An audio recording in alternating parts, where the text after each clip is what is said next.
Standing in my sister's kitchen doorway, I watched Madison toss my carefully wrapped anniversary gift straight into the garbage disposal. "Cheap, worthless trash," she sneered, not even knowing I was there. The handmade silver bracelet I'd spent 3 months crafting disappeared with a grinding sound that matched the crushing in my chest. What she didn't know was that our grandmother's will had just arrived that morning, and I'd discovered something that would change everything about our family forever. Before we dive into this family revenge drama, let me know where you're watching from in the comments below, if you're ready to see how karma works its magic. When family betrayal goes too far, smash that like button and hit subscribe, because this story has twists that'll leave you questioning everything you thought you knew about blood loyalty. Trust me, you won't want to miss what happens next. My name is Sage Whitmore, and until that devastating morning 3 weeks ago, I believed family meant everything. Madison had always been the golden child. Prettier, more successful, married to a surgeon while I struggled as a freelance jewelry designer. But I loved her unconditionally, or so I thought. The anniversary gift incident happened on a Tuesday. I'd been working on that bracelet since summer, each silver link hand-forged in my tiny studio apartment. It featured our birthstones intertwined with tiny engravings of childhood memories. The treehouse we built, the beach where we scattered Dad's ashes, the locket Mom gave us before she died. I'd saved for months to afford the quality silver skipping meals to buy the proper tools. When I arrived at Madison's pristine suburban home for her 5th wedding anniversary celebration, I was genuinely excited. Her husband Derek greeted me warmly, but Madison barely looked up from arranging imported flowers. The house screamed wealth: marble countertops, crystal chandeliers, artwork worth more than my yearly income. "Happy anniversary," I said, presenting the carefully wrapped box. Madison glanced at it dismissively, setting it aside without opening it. Throughout dinner, she flaunted expensive gifts from Derek: a diamond tennis bracelet, keys to a new BMW, plans for a European vacation. When relatives asked about my gift, she claimed she'd open it later, but later never came. As I helped clean up, I saw her in the kitchen unwrapping my gift with the same enthusiasm she'd show opening junk mail. The moment she saw the handmade bracelet, her face twisted with disgust. Without hesitation, she walked to the garbage disposal and dropped it in. "Cheap, worthless trash," she muttered, flipping the switch. The grinding sound felt like my heart being shredded. I stood frozen in the doorway, invisible to her contempt. This wasn't just about the bracelet. It was about years of subtle put-downs, condescending comments about my little hobby, and constant comparisons to her success. Madison had systematically made me feel worthless, and I'd accepted it because she was family. But the universe had a twisted sense of timing. That very morning, I'd received a certified letter from Henderson and Associates, our family's longtime attorneys. Grandmother Whitmore, who'd passed 6 months earlier, had left a detailed will that the lawyers were finally ready to execute. The contents floored me. Grandma Rose had been far wealthier than anyone realized. Her modest house sat on property now worth millions due to recent development. More shocking were her detailed observations about our family dynamics, meticulously documented over years. The will revealed that Madison had been manipulating Grandma's finances for the past 3 years. As Grandma's health declined, Madison had convinced her to sign power of attorney documents supposedly to help manage her affairs. Instead, Madison had been systematically draining accounts, selling valuable antiques, and even taking out loans against the property. Grandma's private investigator had documented everything. Bank statements showed regular transfers to Madison's accounts totaling over $400,000. Security footage from Grandma's house revealed Madison removing furniture, jewelry, and family heirlooms when she thought no one was watching. The most damning evidence was a series of recorded phone calls. Grandma, suspecting something was wrong, had started recording conversations. In them, Madison gaslight our elderly grandmother, claiming she was becoming forgetful and needed Madison's help to avoid making financial mistakes. "You're getting confused again, Grandma." Madison's voice was sickeningly sweet on the recordings. Remember, you asked me to handle the bank accounts because you were worried about making errors. The jewelry store offered a fair price for Mom's ring. You agreed it was better to sell it than let it sit unused. But Grandma had been sharp as ever. She'd played along while gathering evidence, planning to expose Madison's theft after securing legal proof. Her death had delayed the revelation, but now the truth was finally surfacing. The will included a heartbreaking letter addressed to me, "Dearest Sage. I always knew Madison envied your artistic talent and kind heart. I watched her belittle your gifts while stealing mine. I've arranged for you to inherit the house and remaining assets, but more importantly, I've documented her crimes. She cannot be allowed to continue hurting people who love her." Standing in Madison's kitchen, watching her destroy my gift with such casual cruelty, I felt Grandma's words burn through me. This wasn't just about financial theft. It was about emotional abuse, family manipulation, and years of systematic cruelty disguised as sibling rivalry. Madison had embezzled hundreds of thousands from our vulnerable grandmother, while simultaneously making me feel worthless for creating heartfelt gifts. She'd positioned herself as the successful, responsible daughter, while secretly stealing from the woman who'd raised us after our parents died. The paperwork in my bag outlined specific next steps. I had two choices: pursue criminal charges immediately, or attempt to recover the stolen assets privately. Either way, Madison's reign of family manipulation was about to end. But as I watched her laugh with Derek about something trivial, completely unaware that I'd witnessed her contempt, I realized this moment was bigger than financial fraud.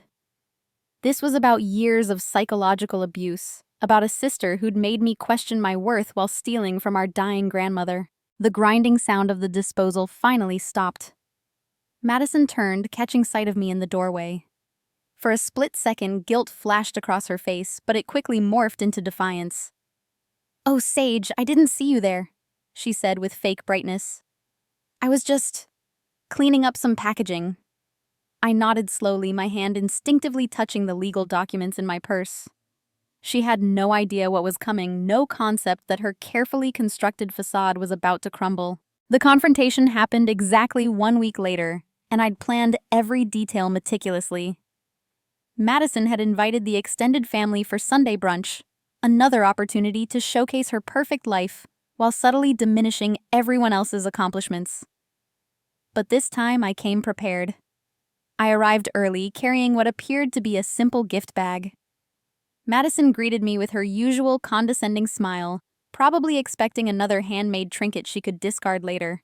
She had no idea I'd spent the week consulting with attorneys, private investigators, and financial experts. "Sage, darling, please tell me you didn't waste more time on another craft project," she said, eyeing my bag with barely concealed disdain. The family began arriving. Aunt Carol, Uncle Mike, cousin Jessica with her twins, and several family friends Madison loved to impress. The dining room buzzed with conversation about Madison's latest achievements. Derek's promotion, their upcoming vacation, the new car gleaming in the driveway. During brunch, Madison held court as usual, regaling everyone with stories about their expensive lifestyle, while making subtle digs at others. When Jessica mentioned struggling with student loans, Madison offered financial advice with the condescending tone of someone who'd never truly earned her wealth. "The key is smart investing and careful budgeting," Madison proclaimed, gesturing around her immaculate home. "Derek and I have been very disciplined about building our nest egg." I watched her perform, knowing that her nest egg was largely built on stolen money from our dying grandmother. The hypocrisy was nauseating, but I waited for the perfect moment. That moment came when Madison started her annual tradition of sharing family updates. She pulled out photo albums and began telling stories about Grandma Rose, painting herself as the devoted granddaughter who'd helped manage Grandma's affairs during her final years. "I was so grateful I could be there for Grandma when she needed help with her finances," Madison said, dabbing at fake tears. "She was getting forgetful toward the end, and I wanted to protect her from making costly mistakes." The room fell silent, everyone moved by Madison's apparent devotion. This was my cue. "That's interesting, Madison." I said quietly, reaching into my bag. Because I have some documents here that tell a very different story. I pulled out the legal folder thick with evidence that would destroy her reputation forever. Madison's face went pale, but she tried to maintain composure. What are you talking about, Sage? I stood up, commanding the room's attention. I'm talking about the $400,000 you embezzled from Grandma Rose over the past 3 years. I'm talking about the power of attorney documents you manipulated her into signing. I'm talking about the antiques, jewelry, and family heirlooms you stole while pretending to care for her. The room erupted in shocked murmurs. Madison's perfect mask began cracking, replaced by naked panic. That's ridiculous, she stammered. Sage is obviously jealous of our success and making wild accusations. But I was ready for her deflection. I pulled out bank statements, security footage, screenshots, and most damning of all, transcripts of the recorded phone calls where Madison had gaslight our grandmother. Should I play the audio recordings where you convinced Grandma she was losing her memory? I asked, holding up a small device. Or would you prefer I start with the bank records showing regular transfers from her accounts to yours? Derek looked confused and horrified. Madison, what is she talking about? I turned to address the room directly. For years, Madison made me feel worthless for giving handmade gifts while she presented expensive store-bought items. Last week, I watched her throw my anniversary gift, a bracelet I spent 3 months creating, directly into the garbage disposal. She called it cheap, worthless trash. Aunt Carol gasped. Sage, no, she wouldn't. But what she didn't know, I continued, was that the same day I'd received documentation proving she'd been systematically stealing from our grandmother. The woman who raised us after our parents died, who trusted Madison to help her, was being robbed blind by her own granddaughter. I began reading from Grandma's letter, her own words exposing Madison's manipulation. The room listened in stunned silence as the truth unfolded. Years of financial abuse disguised as caregiving, emotional manipulation disguised as family concern. Madison tried desperately to regain control. Grandma was confused at the end. I was protecting her assets. Everything I did was legal. I had power of attorney. Power of attorney obtained through fraud, I replied, producing the private investigator's report. Grandma documented your lies, Madison. She recorded conversations proving you deliberately deceived her about her mental state to gain financial control. I played a brief audio clip, Madison's voice sickeningly sweet, convincing Grandma that she'd agreed to sell their mother's wedding ring when she clearly hadn't. The room listened in horror as Madison gaslight our vulnerable grandmother. Derek stood up abruptly, his face white with shock. Madison, tell me this isn't true. But Madison's composure finally cracked completely. Years of carefully constructed lies came tumbling down as she realized she'd been caught in an elaborate web of her own making. You don't understand, she said, her voice rising to a panicked pitch. I deserved that money more than anyone. I took care of her. I visited every week. I handled her affairs when no one else would. You visited every week to steal from her, I corrected. And you handled her affairs by transferring her money to your personal accounts. The family stared in shock as Madison's true nature was finally exposed. This wasn't the successful, caring daughter they'd admired. This was a calculated thief who'd preyed on their elderly grandmother while systematically abusing her younger sister. Uncle Mike spoke first, his voice shaking with anger. Madison, how could you steal from Mom? She trusted you completely. And how could you be so cruel to Sage? Aunt Carol added, looking between us with dawning understanding. All these years we thought you were just successful. We didn't realize you were tearing down your sister while stealing from your grandmother. I pulled out the final piece of evidence. Grandma's revised will, leaving everything to me with explicit instructions that Madison receive nothing due to her systematic theft and emotional cruelty. Grandma knew exactly what you were doing, I said quietly. She left detailed instructions for me to decide whether to pursue criminal charges or handle this privately. She wanted me to have that choice because she knew you'd try to manipulate the situation even after her death. Madison looked around the room, desperately seeking support that was no longer there. Her perfect facade had crumbled, revealing the manipulative, cruel person she'd always been underneath. The truth was finally out, but this was only the beginning of Madison's downfall. The aftermath of that Sunday brunch explosion rippled through our family like an earthquake, with fault lines appearing in relationships I'd never expected to shift. Madison's immediate reaction was predictably manipulative. She launched into damage control mode, alternating between denial victim playing and attempting to gaslight everyone who'd witnessed her exposure. Within hours of the family confrontation, my phone started ringing. Derek called first, his voice shaking with barely controlled rage and disbelief. "Sage, I need you to know that I had absolutely no idea about any of this," he said. "Madison told me she'd inherited money from your grandmother, that Rose had given her financial gifts over the years because she was grateful for Madison's help." I could hear the devastation in his voice. Derek was a genuinely good man who'd been completely deceived by his wife's elaborate lies. She showed me documents that looked legitimate, bank statements that seemed to support her story. I never questioned it, because why would I suspect my own wife of elder fraud? This conversation marked the beginning of what would become an unexpected alliance. Derek, as it turned out, was as much a victim of Madison's deception as the rest of us. He'd built his marriage on what he thought was honest communication, never suspecting that his wife was a skilled manipulator who'd been using him as cover for her crimes. "I've been doing some digging since yesterday," Derek continued. "Madison's been hiding a lot more than just the stolen money. She's been using our joint accounts to launder some of the funds, making investments in my name without my knowledge. I could be legally liable for her financial crimes." This revelation opened up a new dimension to Madison's betrayal. She hadn't just stolen from our grandmother and emotionally abused me. She'd potentially compromised her husband's medical practice and reputation by involving him unknowingly in money laundering schemes.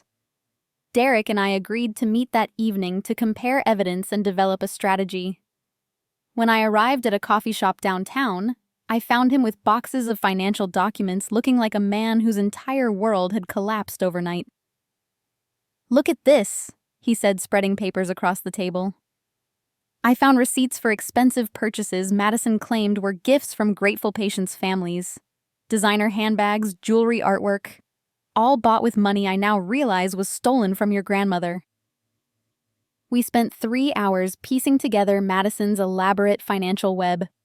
She'd been incredibly sophisticated in her theft, creating multiple bank accounts using cryptocurrency to obscure money trails, and even establishing a fake consulting business to legitimize large deposits. "The scariest part," Derek admitted, "is how completely she fooled me. I pride myself on being observant. It's essential in surgery. But Madison manipulated me for years without me suspecting anything." Our alliance solidified as we realized we both needed protection from Madison's likely next moves. She wouldn't go down quietly, and her history of manipulation suggested she'd try to destroy anyone who threatened to expose her completely. The next unexpected ally emerged from within our extended family. Aunt Carol called Tuesday morning, her voice tight with controlled fury. "Sage, I need to tell you something about Madison that I should have mentioned years ago," she began. "I've been watching her behavior toward you at family gatherings, and I've been documenting some concerning patterns." It turned out Aunt Carol, who worked in social services, had been quietly observing Madison's treatment of me for years with professional concern. She'd noticed the subtle put-downs, the systematic undermining of my confidence, and the way Madison positioned herself as the successful daughter while making me feel worthless. "I have notes going back 5 years about specific incidents," Carol explained. "Times when Madison deliberately embarrassed you, moments when she redirected family conversations away from your accomplishments, instances where she made you feel bad about your financial situation while secretly stealing from Mom." Carol's documentation was invaluable because it established a pattern of emotional abuse that supported the financial crimes. Madison hadn't just stolen money. She'd systematically destroyed my self-worth while enriching herself with our grandmother's assets. But the most surprising alliance came from a completely unexpected source: Jessica, Madison's college roommate, who'd remained close to our family over the years. She reached out Wednesday evening with information that added crucial context to Madison's behavior patterns. "I've been watching the family drama unfold on social media," Jessica said when she called. "And I need you to know that Madison's been running similar schemes since college." Jessica revealed that during their senior year, Madison had manipulated their elderly landlord into giving her power of attorney by claiming she was studying elder law and wanted to help him organize his finances. She'd then systematically overcharged him for repairs, pocketed security deposits from other tenants, and even sold some of his furniture while claiming it was donated to charity.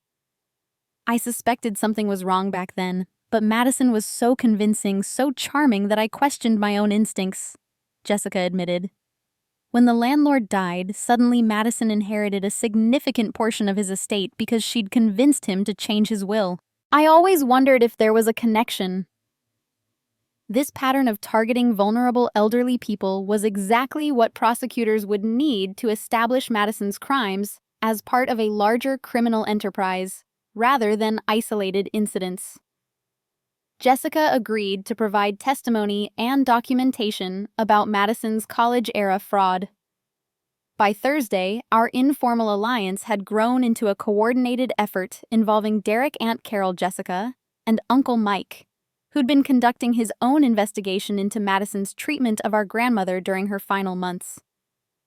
"I found something disturbing," Uncle Mike reported during our group conference call.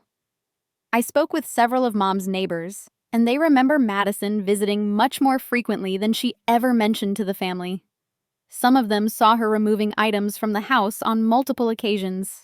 We'd also discovered that Madison had been intercepting mail from the attorney's office, deliberately delaying the will's execution while she tried to figure out how much evidence existed against her. She'd been buying time to potentially destroy incriminating documents or transfer stolen assets to offshore accounts. The alliance became crucial when Madison launched her counterattack Friday afternoon.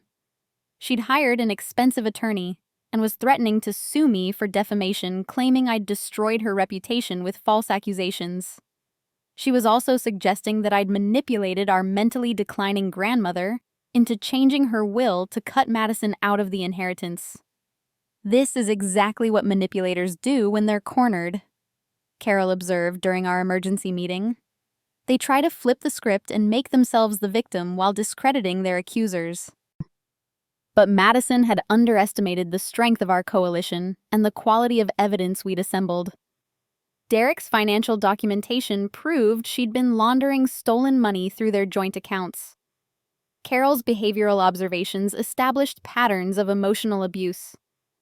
Jessica's testimony showed this was part of Madison's long-term criminal pattern. Uncle Mike's neighbor interviews proved she'd been systematically looting our grandmother's house. Most importantly, we had Grandma Rose's own words recorded and documented exposing Madison's manipulation tactics in real time. "Madison's trying to isolate Sage and make this seem like a family dispute over inheritance," Derek observed. "But we've got evidence that this is actually organized criminal activity spanning multiple victims over many years." Our alliance had transformed from family members seeking truth into witnesses building a criminal case. Madison's escalation had backfired, uniting people she'd manipulated against her and providing the coordination necessary to ensure she faced appropriate consequences. The battle lines were drawn, and Madison was about to discover that her years of manipulation had finally created enemies who were prepared to fight back with evidence, documentation, and unwavering determination to see justice served. What she didn't realize was that one of our allies was about to betray us in a way that would temporarily give her the upper hand, but ultimately lead to her complete downfall. The betrayal came from the person I trusted most, Derek. 3 weeks after we'd formed our alliance, just as we were preparing to present our evidence to the district attorney, he called with devastating news that would temporarily destroy everything we'd built. "Sage, I need to tell you something, and you're going to hate me for it."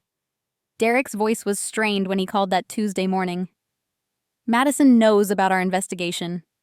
She knows about all the evidence we've gathered, and she's taken steps to protect herself." My blood ran cold. "What do you mean she knows? How could she possibly?" Because I told her.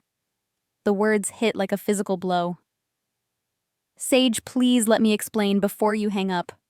Madison confronted me Sunday night with divorce papers and threatened to destroy my medical practice if I didn't cooperate with her. I sat down heavily, feeling the familiar sensation of betrayal that seemed to define my relationship with my family. Derek, how could you? We trusted you. We thought you were on our side. I am on your side, but you don't understand what she's threatening, he said desperately. Madison documented every joint financial transaction over the past 5 years. She's claiming I was complicit in her grandmother's financial abuse, that I knowingly benefited from stolen money. She has emails, text messages, bank records, all taken out of context, but damaging enough to destroy my reputation and career. The manipulation was vintage Madison. She'd anticipated Derek's potential betrayal and prepared accordingly. By involving him unknowingly in money laundering, she'd created perfect leverage to ensure his cooperation when the time came. She's also threatening to claim that you manipulated our grandmother's will while she was mentally incompetent, Derek continued. Madison says she has medical records suggesting Grandma Rose was showing signs of dementia during her final months, and that you took advantage of her confusion to secure the inheritance. This was Madison's most vicious lie yet. Our grandmother had been sharp until the end, as evidenced by her detailed recordings and careful documentation of Madison's crimes. But Madison was betting that a grieving family's testimony about Grandma's mental state would be less convincing than official medical records she'd somehow obtained or falsified. There's more, Derek said miserably. Madison convinced Jessica to recant her testimony about the college incidents. She reminded Jessica that she could be charged as an accessory for not reporting the elder abuse when it happened years ago. Jessica's scared of losing her teaching job if this becomes public. The alliance was crumbling exactly as Madison had planned. She'd identified the weakest links and applied precise pressure to turn our allies against us. Jessica's teaching career could indeed be jeopardized by association with unreported elder abuse, even if she was just a witness rather than a participant. But the worst revelation was yet to come. Madison also approached Uncle Mike, Derek continued. She reminded him that as Mom's son, he could challenge the will's validity in probate court. She's offering to split the inheritance with him if he testifies that you manipulated Grandma Rose during her final months. Uncle Mike, who I'd trusted implicitly, was now considering financial incentives to betray everything we'd discovered about Madison's crimes. The prospect of splitting our grandmother's substantial estate was apparently more appealing than seeing justice served. Derek, you realize what you've done, right? I said, fighting back tears of rage and disappointment. You've given Madison time to destroy evidence, threaten witnesses, and build a defense strategy. Everything we worked for is gone. I know, and I hate myself for it, he replied. But Sage, she didn't just threaten my career. Madison showed me photos of you taken with a telephoto lens. Pictures of you entering and leaving the attorney's office, meeting with private investigators, having coffee with family members. She's been having you stalked for weeks. This revelation sent chills down my spine. Madison wasn't just defending herself against our investigation. She'd been conducting counter-surveillance, gathering intelligence about our activities while pretending to be blindsided by the accusations. She knows about every meeting we've had, every piece of evidence we've collected, every person we've spoken with, Derek said. Madison's been 3 steps ahead of us from the beginning, and I was too stupid to realize it. The stalking photos proved that Madison's response to being exposed wasn't panic. It was calculated retaliation. She'd been building her own case against me while we thought we were building one against her. There's something else, Derek said quietly. Madison claims she has audio recordings of conversations between you and Grandma Rose, where you allegedly coached her on changing the will. She says these recordings prove you manipulated a mentally declining woman for financial gain. These alleged recordings were obviously fabricated or heavily edited, but they represented Madison's nuclear option. evidence that could make me look like the manipulative family member rather than the victim. If she could convince people that I'd taken advantage of our grandmother's supposed mental decline, it would completely flip the narrative. "Derek, those recordings can't be real," I protested. "You know Grandma was mentally sharp. You heard her own recordings exposing Madison's lies." "I know that and you know that, but Madison's hired expert audio technicians and elder care specialists who will testify that the voice patterns suggest cognitive decline," Derek replied. "She's prepared to wage legal warfare using fabricated evidence and professional testimony." The betrayal was complete when Derek revealed Madison's ultimate threat. "She's also prepared to file a restraining order against you, claiming you've been harassing and threatening her since the will reading. She has witnesses who will testify that you've been acting erratically, making wild accusations, and showing signs of mental instability." Madison was systematically destroying my credibility while protecting herself with fabricated evidence and manipulated testimony. The woman who'd spent years making me feel worthless was now trying to make me look mentally unstable to discredit my legitimate accusations against her. "I'm sorry, Sage," Derek concluded. "I thought I was protecting both of us, but I realize now that I've probably made everything worse. Madison played me just like she's played everyone else." After hanging up, I sat in stunned silence, processing the complete collapse of everything we'd worked toward. Madison had anticipated our investigation, neutralized our allies, and prepared a counter-narrative that painted me as the villain in this family drama. But as the initial shock wore off, anger began replacing despair. Madison had underestimated one crucial factor: my grandmother hadn't just left me evidence of Madison's crimes. She'd also prepared contingency plans in case Madison tried exactly this kind of retaliation. Hidden in Grandma Rose's legal documents was a sealed envelope marked "Open only if Madison attempts to discredit Sage's testimony." Inside that envelope was evidence that would not only prove Madison's guilt beyond doubt, but also expose her current manipulation tactics as part of her long-standing pattern of criminal behavior. Madison thought she'd won by turning our allies against us, but she'd actually triggered the release of evidence that would ensure her complete and permanent downfall. The sealed envelope from Grandma Rose contained evidence so damaging that I understood why she'd hidden it until Madison's desperation forced her hand. Inside were medical records, financial documents, and testimony that would obliterate every lie Madison had constructed to protect herself. The first document was a complete neurological evaluation conducted by Grandma Rose just 3 months before her death. Far from showing cognitive decline, the assessment confirmed she was mentally sharp, with above-average memory function and decision-making capacity. She'd arranged this evaluation specifically to counter any future claims about her mental competency. "Patient demonstrates excellent cognitive function across all measured domains," the neurologist had written. "Memory, reasoning, and judgment are all within normal ranges for her age group." Patient specifically requested this evaluation to document her mental capacity for legal purposes, expressing concerns about family members potentially questioning her decisions. But the most devastating evidence was a second set of audio recordings I hadn't known existed. While Madison was secretly recording conversations with our grandmother to use as evidence of mental decline, Grandma Rose was recording those same conversations with professional equipment that captured Madison's manipulation tactics with crystal clarity. In these recordings, Madison's voice coaching techniques were exposed in detail. She would start conversations by mentioning Grandma's supposed memory problems, then subtly suggest financial decisions while implying they'd been discussed previously. "Remember when we talked about consolidating your accounts for easier management?" Madison's voice was sickeningly sweet on one recording.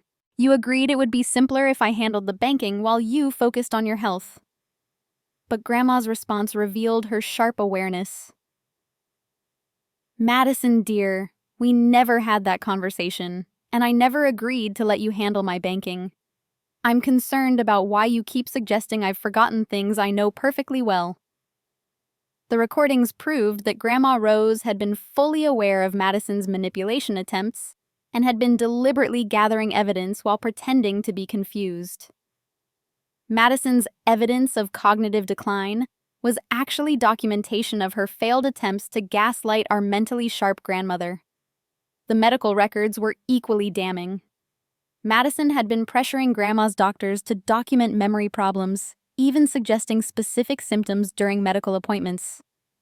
The physicians had noted these concerns in their files, but found no evidence to support Madison's claims. Patient's granddaughter insists there are memory issues, one doctor had written, but patient demonstrates normal cognitive function during examinations. Granddaughter appears unusually invested in establishing cognitive decline for unclear reasons. Armed with this evidence, I realized I needed legal representation that Madison couldn't intimidate or manipulate. The sealed envelope included a business card for Patricia Santos, a prosecutor specializing in elder abuse cases who had been secretly consulting with Grandma Rose for months before her death.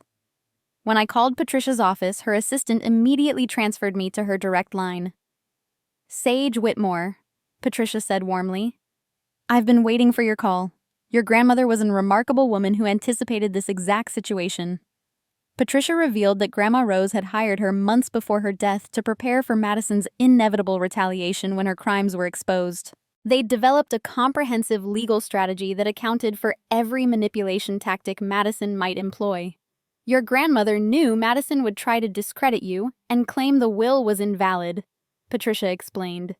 "She prepared ironclad evidence that not only proves Madison's guilt, but also demonstrates her ongoing pattern of manipulation, including her current attempts to avoid consequences." Patricia had been monitoring the situation from the beginning, watching Madison's response to exposure with professional interest. Everything Madison had done, threatening Derek, manipulating Jessica, offering bribes to Uncle Mike, and fabricating counter-evidence, had been anticipated and prepared for. The stalking photos Derek mentioned. "We have security footage of Madison hiring the private investigator and explicit instructions about what images to capture," Patricia said. "The audio recordings she claims prove you manipulated your grandmother. Our technical analysis shows they've been heavily edited and partially fabricated." But Patricia's most powerful revelation involved Derek's betrayal. "Your grandmother anticipated that Madison might compromise Derek by involving him unknowingly in money laundering. We've been monitoring those transactions and can prove Derek had no knowledge of their illegal nature. This meant Derek's cooperation with Madison was actually part of our strategy. By allowing Madison to think she'd turned him against us, we'd gathered evidence of her current crimes. Witness tampering, fabricating evidence, and attempting to bribe family members to commit perjury. Derek's been working with us since Madison first threatened him," Patricia revealed. "Everything he told you about betraying the alliance was theater designed to make Madison believe she'd neutralized our investigation." The relief was overwhelming. Derek hadn't actually betrayed us. He'd been following a script designed by Grandma Rose and Patricia to trap Madison in additional criminal acts. His apparent cooperation had encouraged Madison to make mistakes that strengthened our case exponentially. We now have recorded evidence of Madison threatening Derek's career, attempting to bribe Uncle Mike, intimidating Jessica into recanting testimony, and fabricating audio evidence to frame you for elder abuse," Patricia continued. "She's committed multiple felonies while trying to avoid prosecution for her original crimes." Patricia's team had also discovered international financial transactions that proved Madison had been preparing to flee the country if domestic prosecution became inevitable. She'd established offshore accounts, obtained foreign banking documents, and even researched countries without extradition treaties. "Madison's been planning her escape route for months," Patricia explained. "She never intended to face consequences for her actions. The whole defense strategy was designed to buy time while she moved stolen assets beyond legal reach." But Grandma Rose had anticipated even this possibility. The will included provisions that froze Madison's access to any family assets, including her ability to sell jointly owned property with Derek or access accounts that contained laundered money. "Your grandmother's estate planning was incredibly sophisticated," Patricia said with obvious admiration. "She worked with financial forensics experts to trace every stolen dollar and ensure Madison couldn't benefit from her crimes even temporarily." The final piece of evidence was a video recording Grandma Rose had made shortly before her death, directly addressing the camera with a message for Madison. Madison, if you're watching this, it means you've tried to destroy Sage and avoid responsibility for stealing from me. I want you to know that I've documented every lie, every manipulation, every dollar you've stolen. I've prepared evidence that will expose not just your financial crimes, but your systematic cruelty to your sister. You underestimated both my mental capacity and my determination to protect the family members who deserve protection. Patricia smiled as she finished explaining our legal position. Madison played herself sage. Every move she's made to avoid consequences has created additional evidence against her. She's facing federal charges for elder abuse, wire fraud, money laundering, witness tampering, and conspiracy. Our new alliance was unbreakable because it had been planned by the smartest woman in our family, executed by legal professionals, and supported by evidence so comprehensive that Madison's manipulation tactics were powerless against it. Madison was about to discover that her grandmother had been playing chess while she was playing checkers, and checkmate was inevitable. The final confrontation happened in a federal courtroom 6 weeks later, with Madison facing a judge who specialized in elder abuse cases and had zero tolerance for family financial predators. She arrived in designer clothing that I now knew was purchased with our grandmother's stolen money, still maintaining the facade of wounded innocence that had protected her for so long. Patricia Santos presented our evidence methodically, building an unassailable case that exposed every aspect of Madison's criminal enterprise. The prosecution team had worked for weeks to organize the overwhelming documentation into a clear narrative that judges and juries could easily follow. The courtroom was packed with family members, medical professionals, financial experts, and media representatives covering what had become a high-profile elder abuse case. Madison's crimes had attracted attention because they represented sophisticated family manipulation tactics that prosecutors wanted to use as educational examples. When Patricia played Grandma Rose's recordings of Madison's manipulation attempts, the courtroom fell silent. Hearing my sister gaslight our elderly grandmother while systematically stealing her life savings was devastating, even for people who'd only heard about the crimes secondhand. Madison's attorney tried desperately to present the fabricated counter-evidence, but Patricia's team dismantled every lie with forensic precision. The edited audio recordings were exposed as manipulated. The medical records suggesting cognitive decline were proven to contradict actual clinical assessments. The witness testimony was shown to be coerced through threats and bribery. But the moment that sealed Madison's fate was when Derek testified about her threats and attempts to involve him in covering up her crimes. His emotional testimony about discovering that his marriage was built on criminal deception resonated powerfully with the judge. Madison Whitmore systematically betrayed every person who loved her, Derek said from the witness stand, his voice breaking with grief and anger. She stole from her grandmother, abused her sister, manipulated her husband, and then tried to destroy anyone who threatened to expose her crimes. The judge's verdict was swift and comprehensive. Madison was sentenced to 8 years in federal prison for elder financial abuse, wire fraud, and money laundering.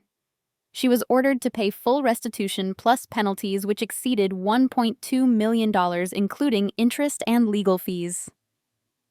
More satisfying than the prison sentence was the complete collapse of Madison's carefully constructed social facade. The local media coverage exposed her crimes to everyone in our community, destroying the reputation she'd valued more than family relationships. Derek filed for divorce immediately after the sentencing, citing irreconcilable differences and fraud. The divorce settlement awarded him protection from Madison's criminal liabilities, while ensuring she couldn't access any jointly owned assets to avoid paying restitution. But the most profound change was in my relationship with family members who'd witnessed Madison's manipulation tactics firsthand. Uncle Mike publicly apologized for considering her bribery offer, admitting that greed had temporarily clouded his judgment about right and wrong. "I'm ashamed that I let Madison convince me to question your motives," he said during a family gathering at my inherited home. "Mom would be disgusted that I even considered betraying you for money." Jessica also reached out with heartfelt apologies and additional evidence about Madison's college-era crimes that helped prosecutors build a stronger case about her pattern of targeting vulnerable elderly people. "I should have reported what I suspected years ago," Jessica admitted. "If I'd been braver, then your grandmother might not have suffered through Madison's manipulation." Aunt Carol became an unexpected source of strength and wisdom during the legal proceedings. Her professional experience with family abuse cases helped me understand that Madison's treatment of me wasn't personal failure on my part. It was systematic emotional abuse designed to maintain control and superiority. "Madison needed you to feel worthless so she could feel valuable," Carol explained. "Every time she diminished your accomplishments or dismissed your gifts, she was reinforcing a power dynamic that served her psychological needs." This insight was liberating because it finally freed me from years of self-doubt and diminished confidence. Madison's cruelty hadn't been about my inadequacies. It had been about her need to maintain dominance through systematic emotional manipulation. The inheritance from Grandma Rose transformed my financial situation completely. But more importantly, it validated the artistic work Madison had spent years dismissing as worthless. I used part of the inheritance to establish a professional jewelry design studio, turning my little hobby into a thriving business. Within 6 months of Madison's sentencing, I was creating custom pieces for clients who appreciated handmade craftsmanship and understood the value of original artistic work. The bracelet Madison had thrown in the garbage disposal became the inspiration for a popular design line celebrating family bonds and personal resilience. Derek and I maintained a close friendship based on mutual respect and shared experience surviving Madison's manipulation. He provided medical expertise for a jewelry line designed for healthcare workers, while I created custom pieces commemorating his patients' recovery milestones. "We both learned that family isn't just about blood relationships," Derek observed during one of our regular coffee meetings. "Real family consists of people who support each other honestly, even when it's difficult." This became the foundation for what I now consider my chosen family. Derek, Aunt Carol, Uncle Mike, Jessica, Patricia Santos, and several other people who demonstrated loyalty and integrity during the crisis with Madison. We gather monthly for dinners at my grandmother's house, sharing stories and supporting each other through life's challenges. These relationships feel more authentic and nourishing than the toxic dynamic Madison had imposed on our biological family for years. The house itself has become a symbol of transformation rather than loss. I've converted Grandma Rose's sewing room into my jewelry design studio, surrounded by family photos and mementos that celebrate positive memories rather than dwelling on Madison's betrayals. Sometimes I catch myself wondering if Madison feels any genuine remorse for the pain she caused, but I've learned that seeking validation or apology from manipulative people is pointless. Her consequences speak louder than any words of regret could. The most healing realization has been understanding that Madison's treatment of me was never about my worth as a person. It was about her psychological need to diminish others to feel superior. Recognizing this pattern freed me from years of internalized criticism and self-doubt. Looking back on this journey from the garbage disposal moment to courtroom victory, I'm amazed by how much strength I discovered in myself when fighting for justice became necessary. Madison spent years convincing me I was weak and worthless, but facing her crimes required courage I never knew I possessed. Now, when I create jewelry pieces for clients, each handcrafted detail represents something Madison could never understand. The value of authentic creativity over purchase status symbols the beauty of genuine relationships over manipulative control, and the satisfaction of building something meaningful rather than stealing from others. Have you ever discovered that someone you trusted was living a complete lie? How do you rebuild after that kind of family betrayal rocks your entire world? Share your thoughts in the comments below. I'd love to hear about your experiences with family karma and justice. If this story resonated with you, please hit that like button and subscribe for more real-life family drama stories. And don't forget to share this with anyone who needs to hear that sometimes the people who hurt us most end up facing exactly the consequences they deserve. Thank you so much for listening to my journey from family, victim to survivor. And remember, chosen family built on trust and respect will always be stronger than blood relationships built on lies and manipulation.